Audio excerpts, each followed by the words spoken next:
if you just win and the other person doesn't win, business is going to end real fast. I'm here to develop a relationship with you. I treat every relationship as seriously as I do a marriage. If the relationship happens appropriately, money will always follow. Welcome back to the Exit Rich podcast. I'm with Peter Roth, flew in from Denver, Colorado, owner of, I want to pronounce it right, Scalify. Scalify, buddy. Scalify. That's it. That's what happens when you're from Northeast Philly. But Yeah. Scalify call centers. And what Peter does is, well, first of all, he exited an HVAC company for 8 figures. So that's impressive, which we're going to talk about that, where he got sued into the business, not out of the business. Most people actually get sued going on their ass out, not in, but we'll have that conversation. But he actually helps home service-based companies, mostly solar, HVAC, and roofing, if I'm correct, Yep. build out their call centers to generate leads. Yeah. Outbound telemarketing, bring in-home appointments. So first of all, welcome to Exit Rich. I appreciate you coming in. I really do. Starting to spend more time with you. Just got a lot going on this week personally. So welcome. Tell everybody who you are real fast. Yeah, my name is Peter Roth, and it is Scalify. So thank you. Yeah, no. I'm thrilled to be here. This is exciting to be with you. I've watched your story now for many years. I met you at SolarCon 3 years ago. You probably don't remember that, but I met you at SolarCon 3 years ago. I was really inspired by your story. You have a hell of an amazing story, and if people don't tell you that enough, let me just tell you right now, you have a really inspirational story, and it got me. I mean, it got me right in the feels. And I mean it. I mean it. And it inspired me to think bigger, and inspired me to really, it got me out of my comfort zone. It made me realize that I was definitely thinking too small. And I say this literally, I mean it, not to kiss your ass. You literally probably inspired me in the most meaningful way, more than most people that I know. I appreciate because of that. what you said on stage there, and because of the type of things that you do. And it made me think much bigger. So thank you for that. No, I appreciate it. Listen, I remember speaking at SolarCon. I met a lot of people there. At the time, I think I only sold it when I was speaking at SolarCon, like 3 companies. So I sold 2 this year. Oh, that's it?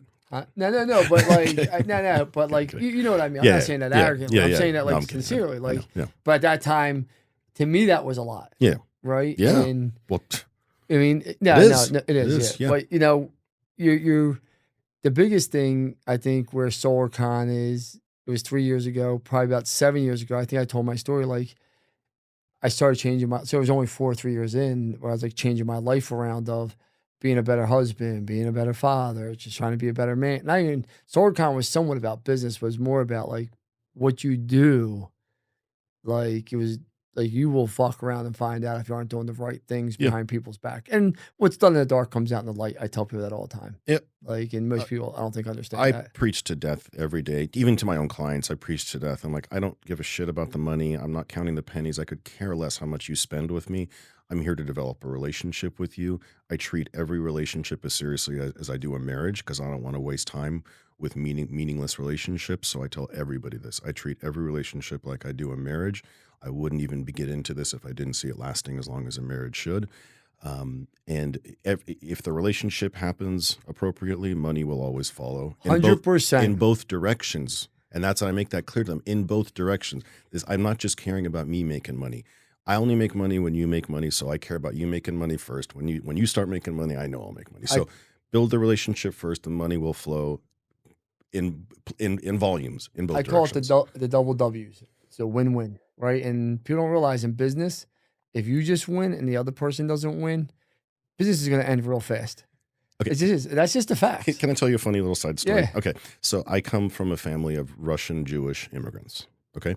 So the notion, I knew I wanted to become an entrepreneur was in my early 20s. Like, the day I graduated college was the day I realized I was never going to be able to work for someone. I needed to have my own thing. I didn't know what that was at the time. My brain wasn't developed enough yet. I knew I needed my own thing, because it was sort of in my lifeblood, right? Like, as a Russian Jewish immigrant, like, everyone around me had their own business, but not because they had these like extravagant goals of, grand exits, right? That wasn't on the menu. It's because no one would fucking hire them, because they didn't speak the language. No one would hire them, but this is a big Russian Jewish community. My ex-partner, Sam, who I consider one of the best men in the world, I said on every podcast, best partner you could ever ask for in your lifetime. He's Russian Jew. Yeah. And a lot of my friends are Russian Jews. Yep. And I say this, you guys are the only people that work harder than you guys or Guatemalans, El Salvador people, like, but they don't make the money you guys make. Russian Jews are the biggest hustler group out there. And you're right. They're not, I mean, it's really the ascetic Jews that are like the PE guys, but most Russian Jews, like you're saying, were fucking tortured. They're still like, I see how people treat Jewish people today. Yep. I'm like, this is lunacy. Yeah. Yeah. Like, it's lunacy to me. Yep. Like, but yeah, I will give you credit. Like, yeah, Russian Jews didn't become entrepreneurs because they wanted to. They had no choice. Well, they had no choice, right? They just wouldn't get hired, right? You know, my dad showed up with a master's degree in electrical engineering. And they probably made a maintenance man. He was worthless. It was completely worthless to him, right? He barely spoke the language, so it was completely... I didn't say it to be rude. They probably, that's just how they treat. No. So it was completely worthless, as you can imagine. And so, you know, he got here and he didn't have a choice, right? And that's the standard story of the Russian, of any immigrant story, really. Not just, it's not unique to Russian Jews, but to immigrants, right? And so, you know, that's what I saw, right? So like the notion of starting your own business, it was just in my life because it's just what you did. Right, it wasn't because there's some grand exit in mind. No one even knew what the term private equity was. Right, it was exit. It means find the door. Right, that's what exit meant. Right, I didn't know what the word exit meant at the time. And so, you know, this comes full circle because you know you mentioned about it has to be a win-win. Has to be. And my dad proved to me, bless his soul, he proved to me what it meant to unfortunately not have a win-win because I got to see it firsthand. My dad, bless his soul. He was the funniest dude. I mean, he would negotiate. I used to joke around because you can imagine, right? Old school Russian Jews like that would negotiate like just violently, right? It was just over the top, right? And I would always joke around like my dad would be the kind of guy who would walk up to like a Coke machine and be like, "I'll give you 20 cents." You know, he would negotiate with a goddamn machine. Like that's how ruthless he was. And I remember just sitting next to him when I was a little kid watching his negotiation tactics, being like cringe, right? Embarrassed, standing next to him. Because it was so over the top and so aggressive. And so I was like, and I didn't learn this until much later, but exactly what you just said, I was like, I never got to witness the win and the win. It was always a one-sided transaction. It was always my dad winning, no one else did. And that's the part that I realized. I didn't understand why I felt embarrassed. And now I understand why I'm embarrassed because there was only one side. It was only a one-sided transaction. Now I've learned from, I've never been that way, but now I realize there's only success when both parties win. The only way. And I'm proud. I'm excited when I show them, here's how you're going to win. And I show people how I win. I show them exactly where I'm going. You can't scale a business where both sides don't win. It's short-lived. Yep. You can take a sucker one time, maybe twice. Right. But you won't take a sucker 3 times. No. You just won't. No. And if you can keep taking someone over and over again, they probably don't have the money to pay you. Well, you're never going to create a relationship with sophisticated individuals. No. And the thing is, this is, you know, people ask me all the time, like when I partner, I say all the time, if we don't both win, we're never doing this again. Like, why? I mean, people beg me to partner and I don't do it. We probably go through, now it's probably when I have every 500, it used to probably be less. That's probably 500 where we just don't even part. Like people like, guy tried pitching me today from fucking Costa Rica, right? Like I'm like, why would I? He's like, I'll give you 20% of my company. Why would I take 20% of your company when I'm the guy with the know-how, the operations, but you don't have to put no money up? Yeah, I still want my half. My team's going to be deploying and winning this thing. You're not. There's a major disparity between efforts. He's like, right? Well, he said, I came up with the idea. I said, dude, everyone has a fucking idea. Everyone has an idea. Yeah. Oh execute on it, right? Everyone's got an idea. Jesus. But it has to be a win. And so for me, I know what my win is. But then I always ask people, I ask every one of my partners before I partner with them, what is the size check that's going to make you happy? And if it's realistic, if the guy goes to me, I want 50 million or 100 million, I know you're not my partner. Because I don't grow companies that size. The whole check might be 50 million, but we got to divide it up, right? Like it's just that simple. So, but if someone says to me, hey, Lance, I want to leave with 5 million, 10 million, 15, 20 million. Okay, now we're going to sit down and have a conversation and talk, right? Now we can proceed and then go from, do we have the core values? Because money's only a byproduct of, do I align with your core values? Do I align with who you are? Do I like being in a room with you? I don't have to like being in a room with you to win. I just got to know. It makes it a lot easier, though. It does make it sure easier. It's better when I can. Well, I'd rather not like you and have you move the needle than like you and not have you move the needle. I get it, but business is hard enough. It's hard enough under the best of circumstances, right? You know that better than I do. Oh, yeah. It's hard enough under the best of circumstances, let alone trying to pull your hair out because of the guy you're sitting across with. You can't stand him. That doesn't help, right? Well, it's a hell of a lot easier when I can call you as a friend and be like, hey, do you want to go have a cocktail with me and we can talk this thing through? It's a hell of a lot better than... There's only a few people in my life I don't hate anyone because I don't believe in wasted energy. Even people that have stole $3 million from me, people that have stole money from me, people that have tarnished my name. I don't hate any of them. Like, I'm not going to waste my energy. Yeah. I think you're just a crud of a person, and I won't give you any time, right? Mm-hmm. You are right. It's hard to do business with people you don't like, but I've been able to almost find the good in anyone because I do believe most people are good. Mm-hmm. So, like, someone will say to me, he's smug or she's smug. And I'll say, so what? And they're like, well, doesn't that irk you? No, I'm not smug, but it doesn't irk me either because maybe they're smug for a reason. Maybe they got told that's how they're supposed to act. Maybe they don't even know they're fucking smug. Maybe they don't know that they think they're better than other people. Like, some people aren't even self-aware of who they are. I do think most people are inherently good until you give them a reason not to be. So don't give them a reason not to be. Correct. Here's a question for you. So Scalify here, right? It's a growing business. You have about 60 clients on it now.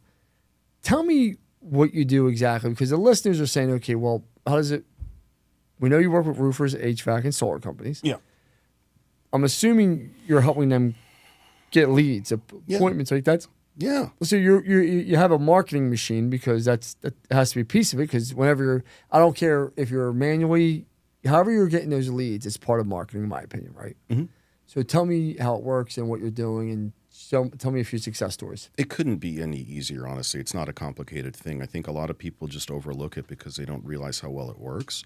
And that's part one. They don't realize how well it works. And part two, the whole concept of what's old is new again, right? Like now, TV, radio, and traditional advertising is actually starting to work again because everyone's ignored it for the past, 15 years.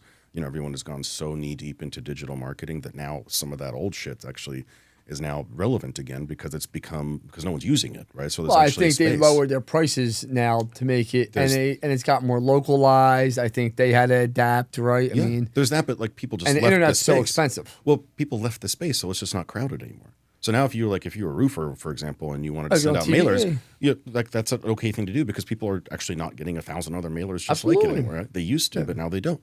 So the space has become a little bit more abandoned. Everything comes back. What's the jeans that the girls are wearing now? My wife's telling me it used to be like they used to be high-waisted, now they're high-waisted. Yeah. And my wife is telling me, I'm like, how do you even know this shit? But like once it's in, comes back again. That's right, and it always does. Sometimes, yeah. And so that's it. And so that's that's why I think a lot of people don't think about it because oh yeah, I guess I never even realized that it was a thing that actually did work and still does work. And because the thing is this, but you don't do mailers. You actually build call centers. No, I build calls. Yeah, we build outbound. Yeah, you asked a question I didn't answer. What we do is we build outbound telemarketing call centers, right? Plain and simple, right? Inside the location or inside your location? Virtual. People work from home. Yeah, everyone works from home. I want to make this thing super affordable for people, so everyone works from home. You don't need to go rent some office space. No, you can if you want, but no, everyone works from home. So tell me the process. I call you up. Yeah, you call me. We get on a quick call together. I ask a few questions about your business. I do literally want to make sure it works for you because I don't want to take your money if it's not going to work for you. It doesn't work for everybody. I think a buddy of mine owns a really high-end kitchen remodeling company. They only do homes, not exaggerating, like in Aspen and Vail, and his average kitchen remodel is like $1 million for a kitchen. You ain't this isn't going to work for you. I can't cold call multi-million. But it only take one job to pay for his whole life. Number one, those people don't answer the phone. Number two, they don't answer the phone. And number three, they're unlikely to ever book a cold call, right? So it's just not the target audience, right? And so there's my point, right? Not every business, but most, yes. Roofers, HVAC, real estate agents, realtors, real estate investors, mortgage, insurance, right? All these guys, those are great candidates. And so, no, very simple. We hire, we train, we find call center agents to work for them. These are people that are generally in Latin America, for the most part, Mexico. That's really kind of our sweet spot. So these are people that speak perfectly fluent English, 10 out of 10 fluency with English. If they do have an accent, Spanish also. I'm assuming. They all speak Spanish. Yeah. If they do have an accent, it's super minor. Out of 10. Speaking of voices, anyone ever tell you love your voice? They love you. Got that radio voice. You got hello. I've heard that once before. I'm Peter Roth, and I'm here with you tonight for your love jam. That voice, boy. I'm like this guy, right? I'm gonna have to start doing that. Right? I'm gonna have to start doing that. All right. So okay. Now you hire these remote employees. Yeah. Are you using I'm on Service Titan. All my companies are on Service Titan. I'm assuming you guys are familiar with Service Titan, AccuLinks, Job Nimbus, right? Like these are the main House Call Pro. These are the four main CRMs that people are using, right? Yep. So are you using their database to make the appointments, or are you using a third-party database? Almost never. We certainly let me rephrase that. Rarely do we do that, but that's not the growth engine. The growth engine is from cold calling. The growth engine is from, if you're here in the Philadelphia suburbs, we're going to call all the neighbors, right? In a 10, 20, 30-mile radius, whatever is your service from the jobs I'm doing that day, or just overall for where my location is? No, we're going to target your entire neighbor, whatever your service area is, of course. We're going to target that, and we're going to cold call. Because you're from Denver. Let's just say I used to have an office in Denver where I was the AT&T, where the free bus mail, the free ride buses for the mall down there, downtown Denver. Yeah, let's say my office is there, right? Yeah. How far? And I do a 30-mile radius. Sure. Are you using my database or using some third-party database to start calling? And our own. So we do the data acquisition. I'm just trying to make sure I understand it fully. Well, the real answer is we could do both, right? I'll do whatever you want. If you have a great, internal pipeline of past clients or people that just let's just say I have an 8,000-man database. Is that a pretty good database? No. No? No, we'll blast through that in a week. Okay, that's what I'm asking. Yeah, we'll blast through that real fast. Yeah. Okay. No, we're going through really, really high volume. Really, really high volume. Hundreds of thousands of records generally in a month.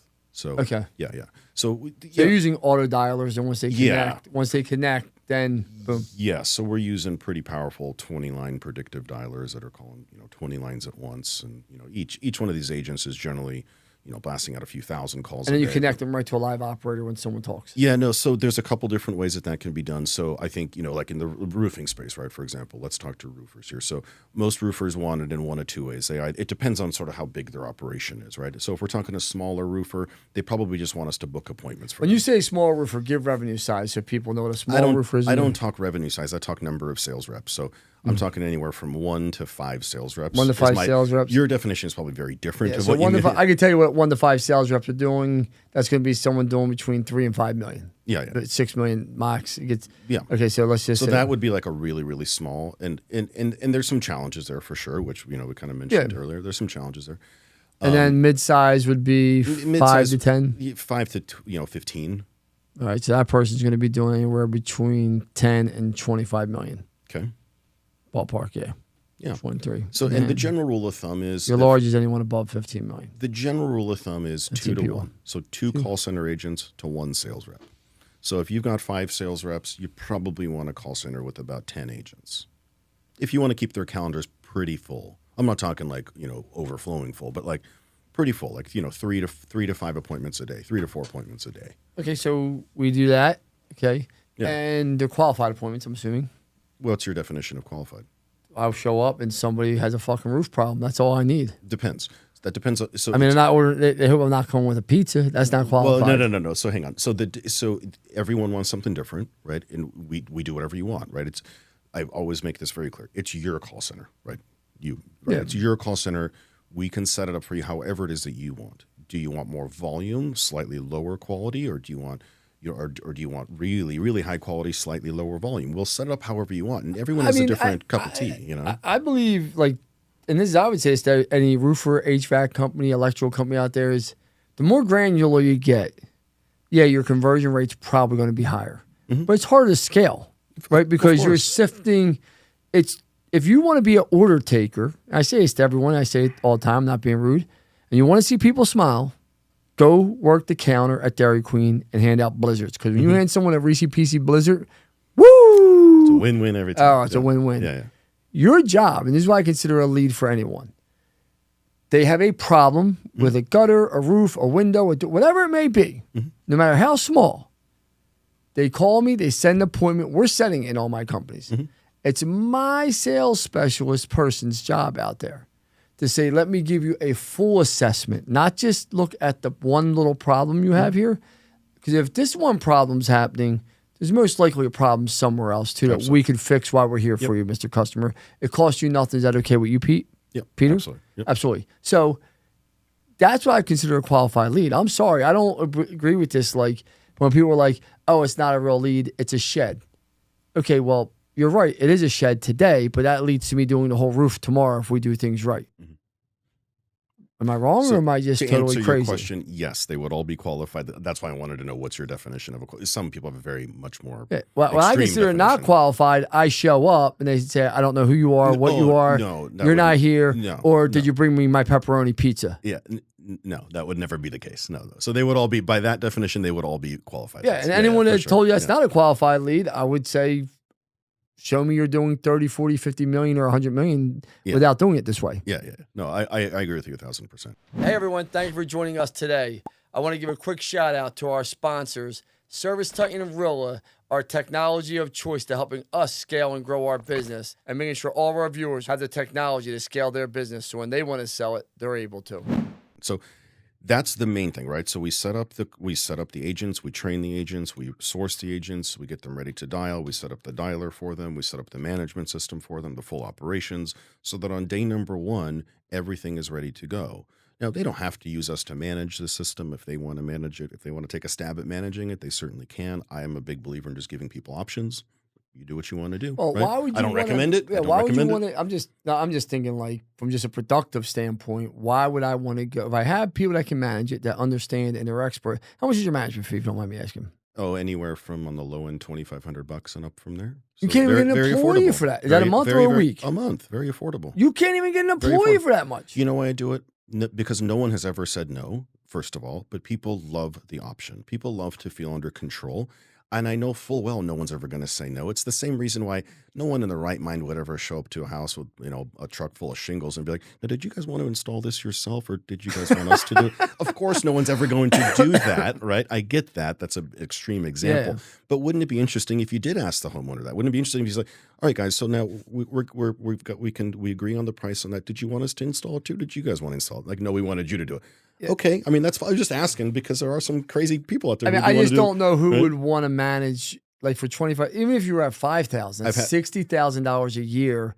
I can't get a manager to run my call center for $60,000 a year that knows what they're doing. Lance, you just can't. We all started somewhere. You did too. I did too. And you had to wear a lot of hats in the beginning that you probably didn't want to wear, but you didn't have a choice. I know, everyone has to start somewhere. But knowing what I know now, I never wore those fucking hats. I would have said, that's the problem. People were afraid to pull the Band-Aid off. Like, that's what's done at my growth. I was pinching pennies instead of saying, you know what? I'm going to go out here and spend, not take anything. Yeah. Like, that's just like, I look back, I get it, but you can't, I agree with you, right? And I think anyone who's halfway intelligent in the space of business would agree with you, but I also can't spend other people's money. Number one, they gotta want to do it. They gotta want to win. Everyone has a different life scenario, right? You may have sick kids who have high medical bills. That's an awful situation. That's a real reality for a lot of people where they don't have that luxury of being able to. But even if you have they got to bootstrap it. You can't. But this is the thing. Like, I'm going to tell everybody this. Like, you come with any reason to try and bootstrap it with this, then don't do the call center. Like that's the thing, right? Like, I agree. Don't buy a fucking farm unless you're going to hire a full-time maintenance man, right? Like, it's just that simple. There, you get what I'm saying? Like, there's certain things. Don't take a woman out to dinner if you're not going to pay the bill. In my opinion, I know we live in a new loony world, but I'm not taking. I'm married now, obviously, but if I was ever single, there's no woman in the world going to sit across from me and pour a wallet out and pay for dinner. Did you see Dimitri's post on this? No. Very subject. Very subject. Dimitri's a wild man. He's a wild man. I like Dimitri. He literally just posted on this today. I think today. He said, he agrees with you. He said the same thing. He's like, it's insane to me that someone would allow a woman to pay for their dinner. I got to watch what I say. Listen, I'm going to watch what I say because I'm going to get a lot of hate messages for this, but, we've lost our mind in America of loony. It's like watching Bugs Bunny, Roadrunner. It's like it's become a loony show. But these guys, I guess, there's guys out here that will let a girl pay, and I'm like, dude, like, it'd be over my dead body. But it's a different world we live in. That's not my problem. But I see Dimitri's post. I love Dimitri. It's funny we're talking about Dimitri. Yeah, I say Dimitri all the time. I'll be next week. I'm like, Dimitri, don't post on social media. I could take. I know he loves the social media. I could just take his social. I could just break his fingers and say, don't ever post on social media again. He'd be a billionaire. Yeah, he'd be a billionaire. Yeah, I mean, because he has such a big heart, and I don't think people realize how good of a man he. Like people are like, why are you friends with Dimitri, Lance? You guys have totally two different personalities. I'm like, which we do. I'm like, because I know him from a different vantage point. I don't pick my friends based on your optics of them. Mm-hmm. Like, He's a good man. He's a great father. Mhm. Like, I don't know if you ever got to spend time with him, but I'm flying out to shoot with him in 2 weeks. he's a great father. He's one of the best fathers you'll ever meet. Mhm. Everything's around his family. So, like, if you're a great father, it's gonna be very hard for me not to get along with you, in my Yes, opinion. sir. I agree. Yep. But yeah, he's a little wild with some of his posts. It's scam alerts, and what's the other one? Fraud alert. Yeah, something like that. Yeah. Every time he pops up in my feed, It's something controversial. always controversial, and I'm yeah. like, come on. Well, he knows the algorithms. Dimitri, smart guy. He knows the algorithms. He does. He knows what sells, and controversy drives engagement, right? He knows it. I just don't I just don't have the time or the patience to get into online fights, so I wouldn't do it for that reason. Because you gotta, if you're gonna start a fight like that, you kind of got to finish it, and that could take up a whole week. When it's any one of these online fights, and I just don't have the patience for that. I wouldn't. You could call me whatever the fuck you want online. I wouldn't even respond. Well, one of our people responded to Stuman. Stuman wrote something about our conference, and I like Ryan Stuman. I don't have a bad word to say about him, but he wrote something about our conference, and I just shot him a text personally. Like, Ryan, I'm like, why would you take a shot at me? I've done nothing but good to you. He's not that kind of guy either. That's weird. Well, him and Victor don't get along. Oh, I see. So I'm friends with Victor Rancourt. Victor Rancourt's never done nothing to me bad, right? So him Same. and Victor hate each other. And I'm like, why am I put into the middle of this? But one of our employees here, one of my leaders, posted and called him out on social media. I texted right away. I said, take it down.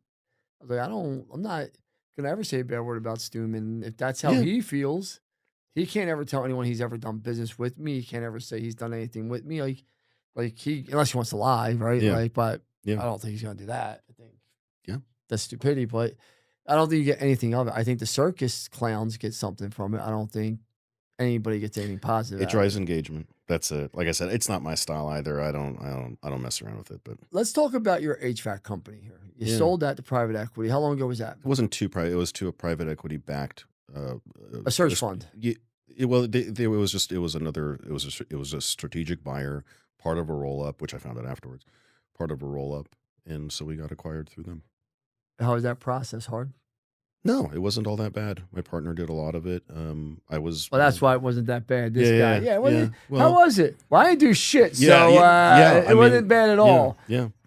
Okay. So if I asked your partner that question. Yeah. He would probably have a different story. There you go. Yeah. He'd probably have. Because you seem like you're a pretty calm cat. I'm assuming you smoke the weed here and there. No, relax? not at all. No? I can't. No. But there's so much weed in Denver, you might just get high. Probably just living. Yeah. Just being there. Yeah. Yeah. I mean, because you seem like you're very laid back. I am. I don't want to see you ever being stressed out. Very. Yeah, it's to the point where it's almost detrimental because nothing riles me.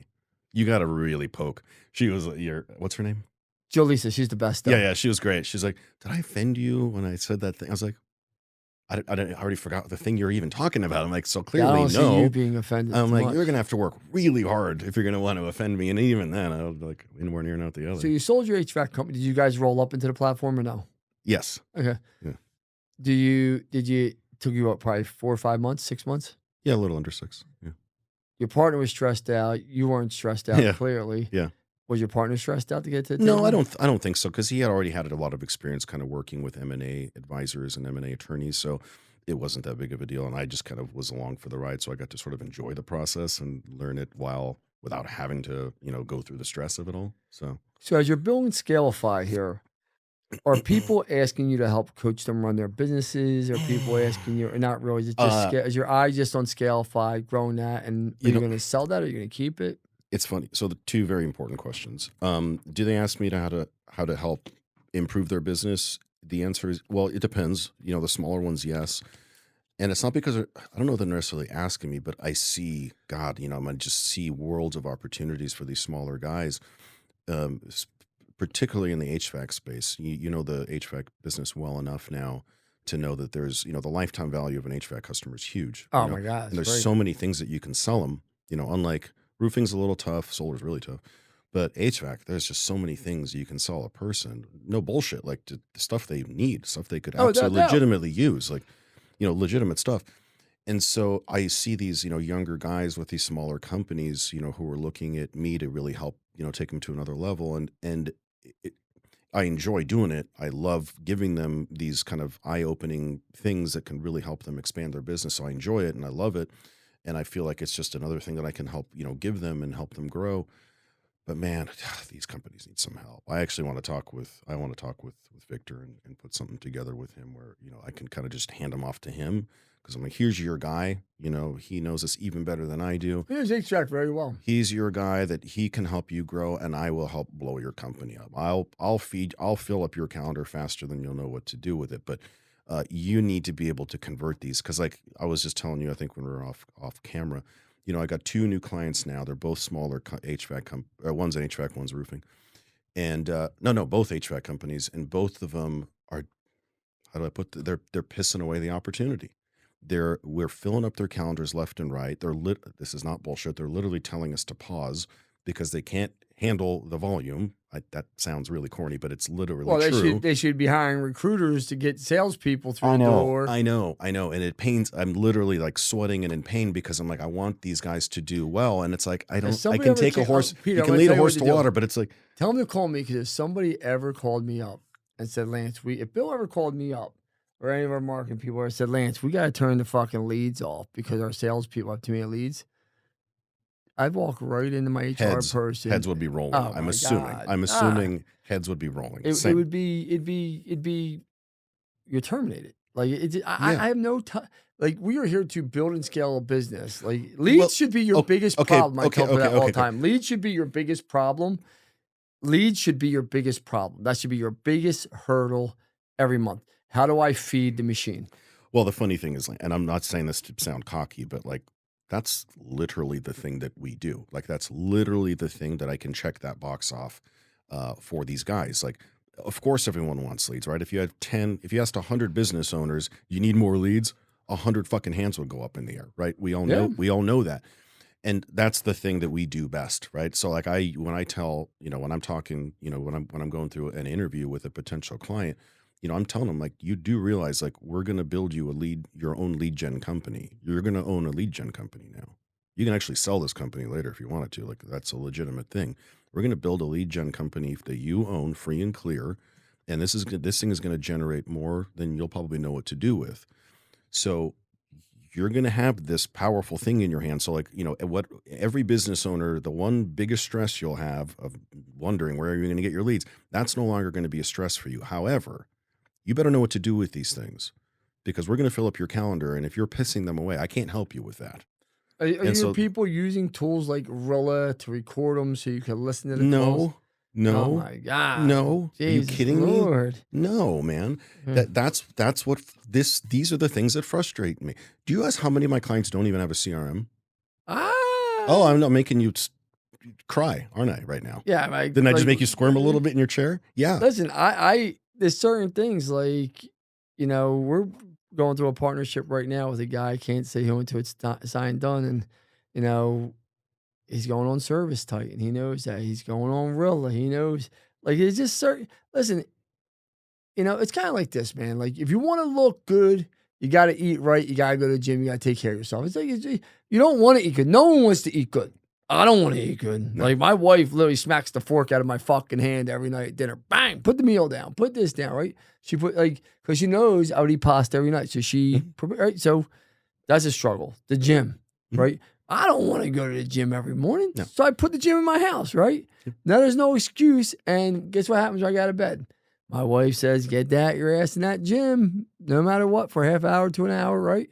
So like, you have to do it. You need to get on a CRM, and people will tell you all the reasons why. And listen, people think I own Service Titan because you're so pro Service Titan. I'm pro Service Titan because of what's done for me in my professional career. So, but I don't care if you get on House Call Pro. I don't care if you get on Job Nimbus. I don't care if you get on AccuLinks. These are all better than pen and paper. I think you'd agree to that. Yep. Right? These are all better. And people can debate Service Titan, Job Nimbus, AccuLinks. Okay, go debate them. But guess what? You ain't on one of them. And how's that? That must be a real struggle for you, because how do you fill their calendars without a CRM? How are they dispatching to the job? How are they tracking their metrics? Lance, I'm not making this shit up. I had this conversation for about an hour and a half with another client this morning. This morning, I was literally on a Zoom with a client being like, buddy, we got to figure something out for you because, I'll do what you paid us to do, right? We're going to build this machinery for you, but I can promise you your head's going to be spinning here in about less than 30 days. You'll be fine for about 2 weeks. You'll be fine. And you think everything's okay. this shit's going to start stacking up real fast. Your head's going to start spinning in about 3 to 4 weeks, and then you're really going to be kicking yourself that you didn't have this in play.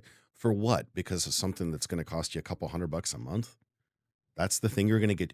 You're spending you're spending thousands of dollars with me to build out a call center, but a couple $100 a month is where you're choosing to kind of hold back. Like, yeah, it's like buying a steak, but you won't buy the sauce with the steak. And if you're watching this podcast right now, I do love you.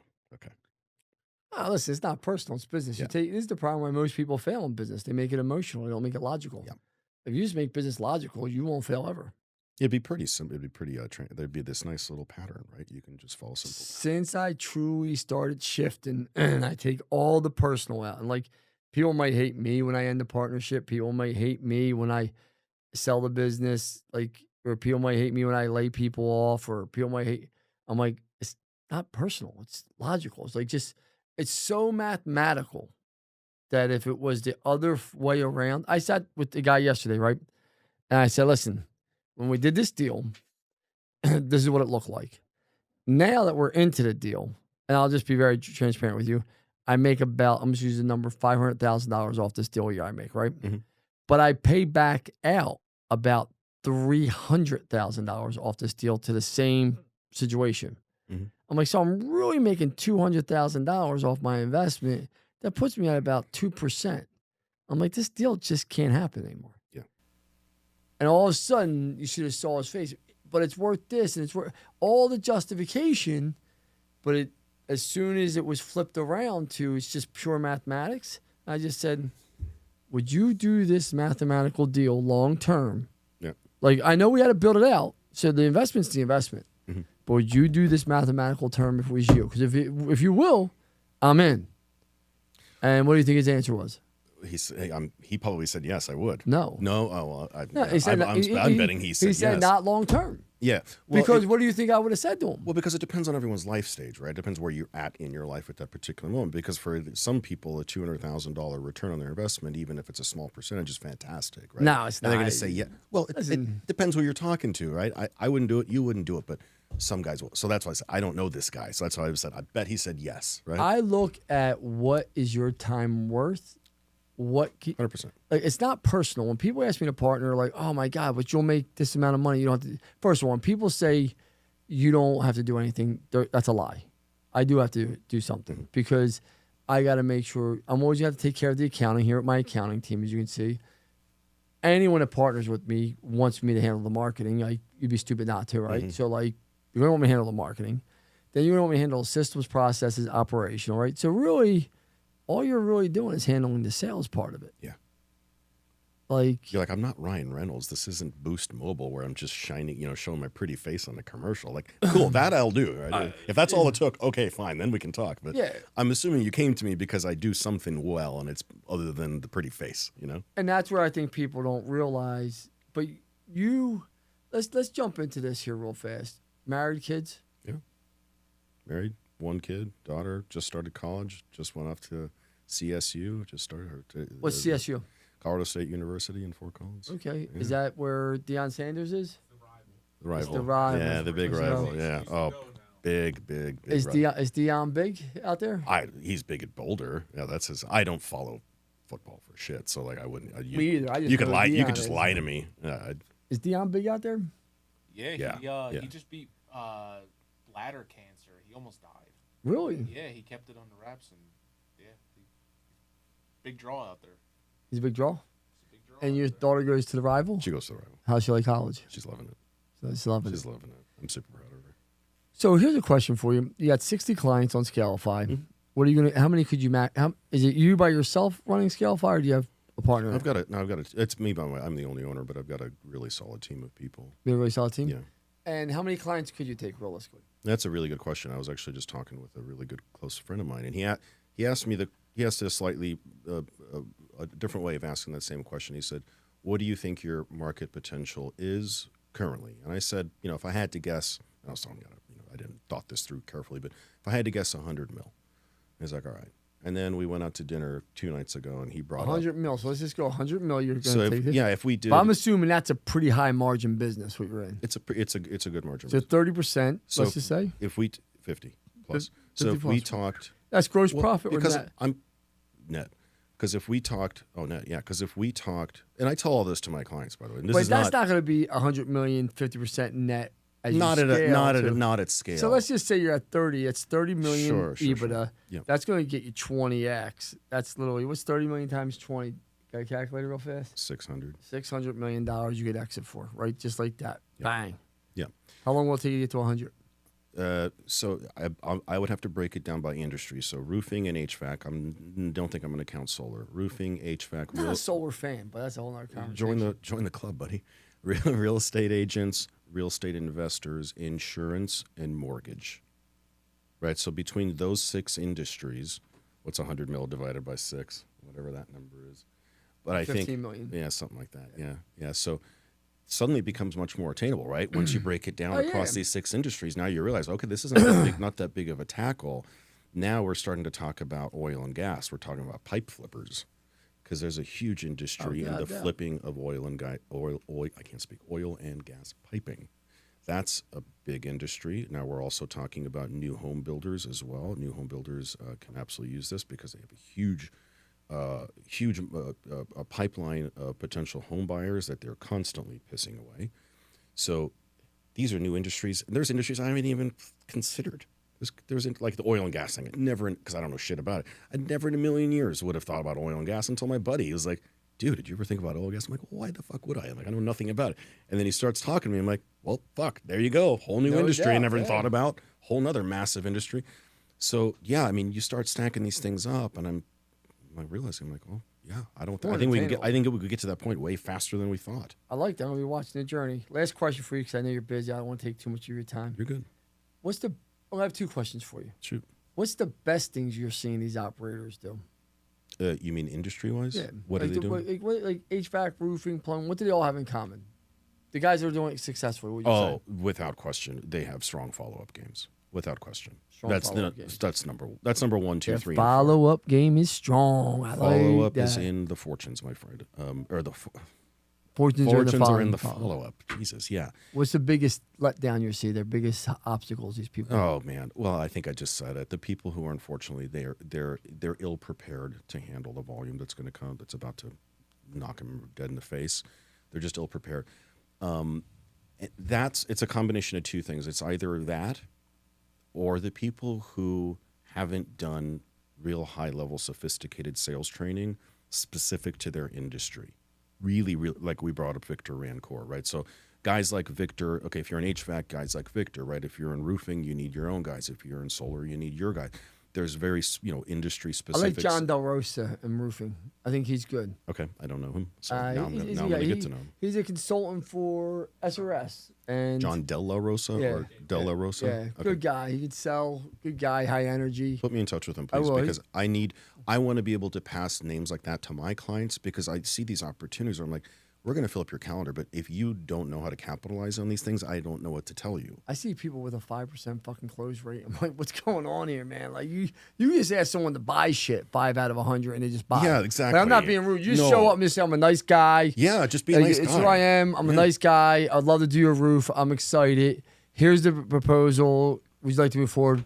Like I guarantee you, 5 out of 100 would say yes. Just the odds of numbers, Like just 5, like I mean, Jesus Christ, like 5, like just be nice. Yeah, if you're just a nice enough guy, someone's gonna say yes. Like I've been doing sales my whole life, and most people don't know that. People are like, "Oh no, Lance, you're a businessman." No, I grew up carrying a bag. And I would sell. I'm not saying everyone, but I would sell at least 50% of the people I met by just being nice. Yeah, like I knew my product a little bit. I was nice, and I would just ask for the order. Like I'm like, okay, are you ready to move forward? Let's get this going.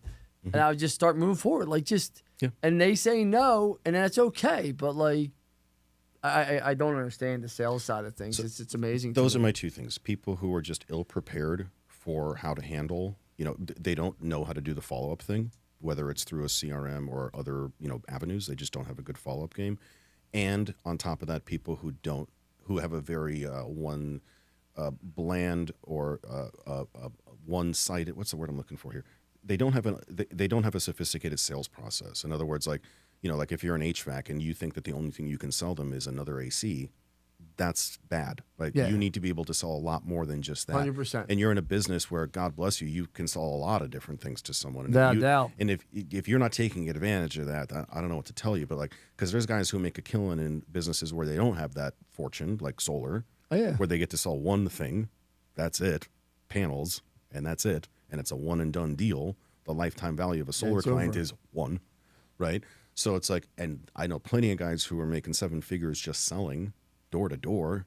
So it's like, if they can do that, and here you are in a line of business where you've got multiple things that you can sell to the same person year after year, month after month, and you're not reaching out to find out who those sales gurus are in your industry who can help you learn all these sales tactics, that's a big problem. You know, so like if I'm talking to, you know, HVAC, for example, and I bring up Victor's name and they don't even know who he is, I'm like, that's a problem.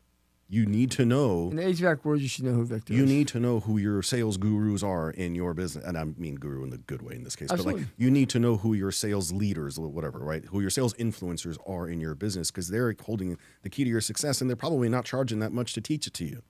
Drop a few $1,000 and go learn it. Drop a few $1,000. That's it. I mean, whatever. But people don't want to drop. People don't want to spend the money, invest themselves, and people ask me, why do I still have a coach? Why do I still go to other coaching groups? And why do I go to things? I'm like, because I'm a constant student. Even though I do have a coaching group and masterminds, like, guys, like, you should be a constant student of anything.